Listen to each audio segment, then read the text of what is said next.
Em Dois Mundos, que é um livro ditado por André Luiz e psicografado ao mesmo tempo em partes diferentes por Chico Xavier e Valdo Vieira.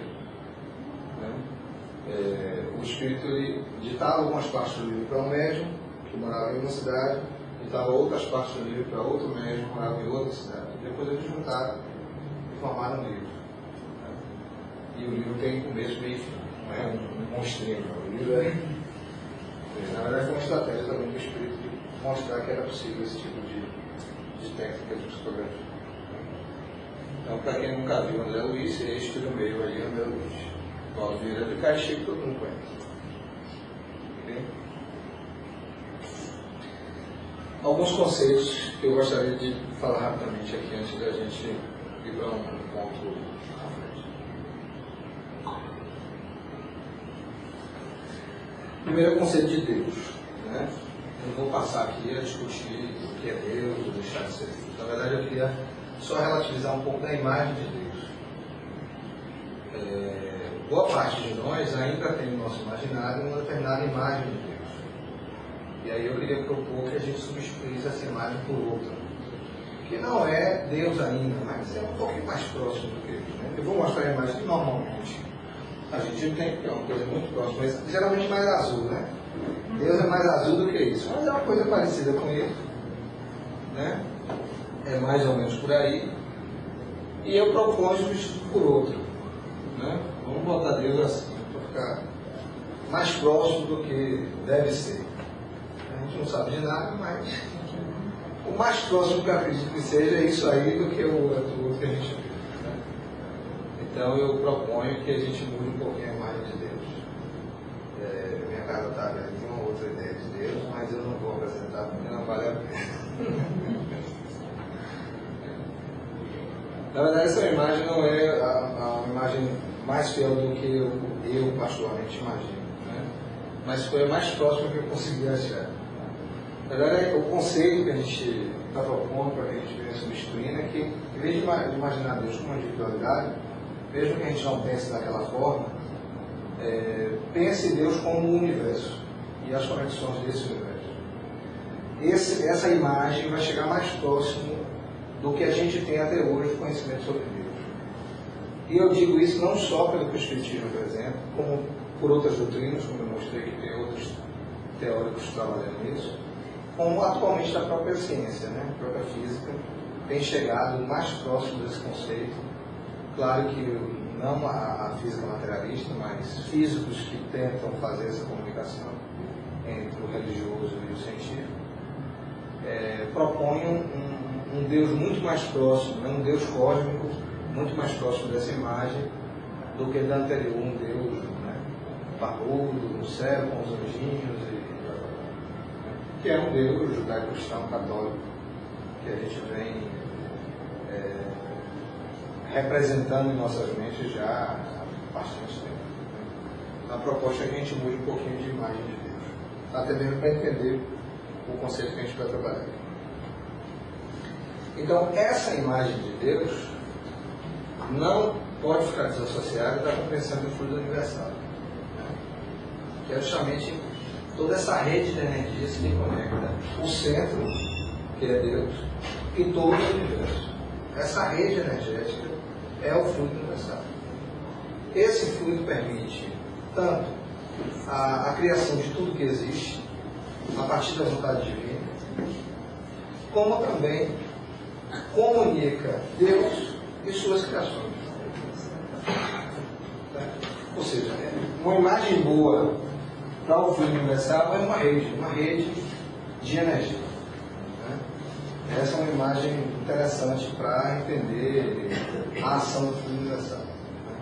Esse fluido universal ele vai sofrer modificações dependendo da necessidade e dos processos de criação de determinados tipos de matéria, determinadas ações dos princípios inteligentes, mas em geral ele se apresenta sempre com as características gerais de fluido. Quando ele serve para animar um corpo encarnado, no caso um corpo físico, aí ele vira fluido vital que a gente está tendo aí mais para baixo. que é o mesmo fluido universal, mas com características específicas de dar vida ao corpo, de auxiliar nesse processo de dar vida ao corpo. Então, a maioria dos teóricos sobre o assunto diz que, na verdade, a matéria ou energia, se assim você quiser entender de uma forma ou de outra, que está contida no fluido, forma tudo que existe. Né? Ou seja, é uma única matéria com vibrações diferentes, densidades distintas, que forma tudo. Né? Então esse é o princípio básico para entender o fluido universal e para entender esse conceito de Deus. Você pode entender tudo como energia, ou seja, energias com densidades e vibrações distintas, ou entender tudo como matéria em densidades e vibrações distintas. Aí o conceito que couber melhor, vocês adotam. O importante aí é entender que tudo é baseado no mesmo elemento, tanto Deus como a rocha. Né? Todos têm o mesmo elemento constitutivo, em condições distintas, mas o mesmo elemento.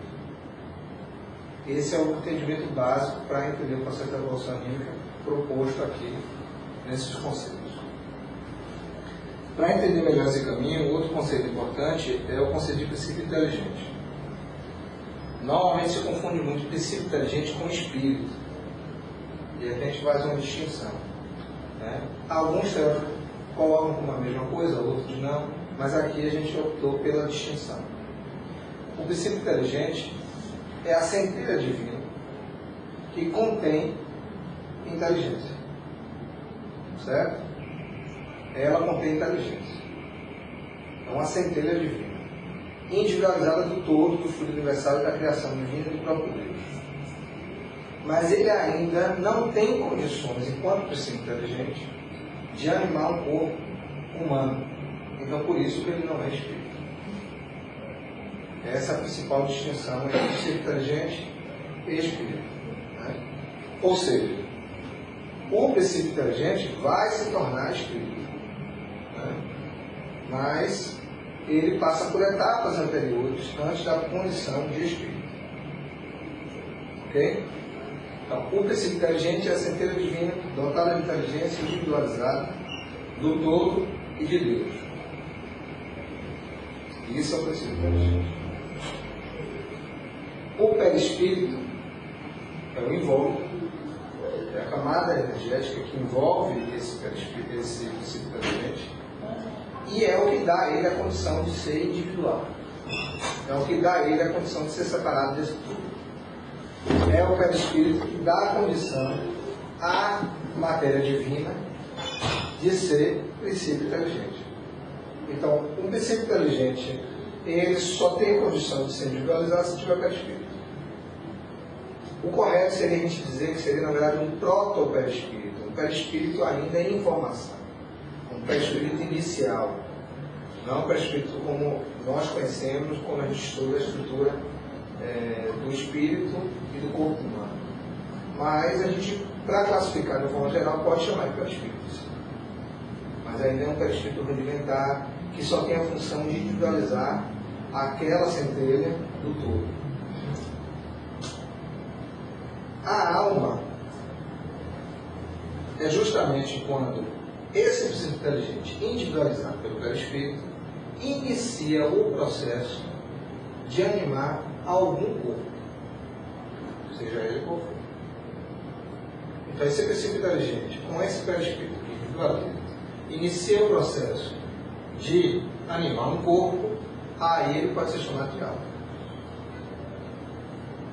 Então, todo o processo de evolução desse princípio inteligente, enquanto anima, né? Ou seja, animando algo, ele pode ser chamado de alma e por isso que a gente chama isso de evolução anímica. Porque a evolução desse processo do princípio inteligente individualizado está animando corpos. O fluido vital a gente já colocou, que é uma qualidade do fluido universal para dar a condição da vida. E o espírito é o princípio inteligente individualizado pelo perispírito, que já tem condições de controlar, animar um corpo físico humano, com forma humana. Aí é espírito. Antes disso, não é espírito. Certo? Ok? Esses são os conceitos básicos que a gente adota e entende que é o caminho para distinguir as coisas. Vocês vão encontrar na literatura conceitos, esses conceitos limitados de forma diferente, com certeza. Certo? Aqui é a nossa opção para entender o assunto. Já viram? Isso aqui é uma imagem só para vocês começarem a mexer um pouquinho com as representações da centelha divina. Tentar mexer um pouquinho com essas representações que estão encruadas na minha cabeça. E rapidamente falar dos reinos e da passagem do psico inteligente nesse processo de evolução anímica por eles. Né?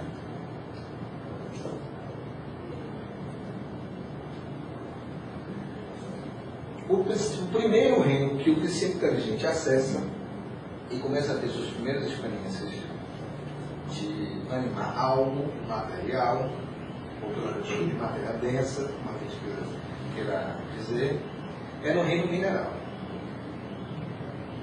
Ou seja, o que a gente está afirmando aqui? Que lá no cristal, na rocha, né, na sua condição ativa, ou seja, é possível matar uma rocha, você retirar ela do lugar onde ela foi constituída, você distribui ela de ânima, essa ânima rudimentar que a gente está falando. Mas se ela for deixada aonde ela foi constituída, ela está conectada a esse processo todo de vida, e aí ela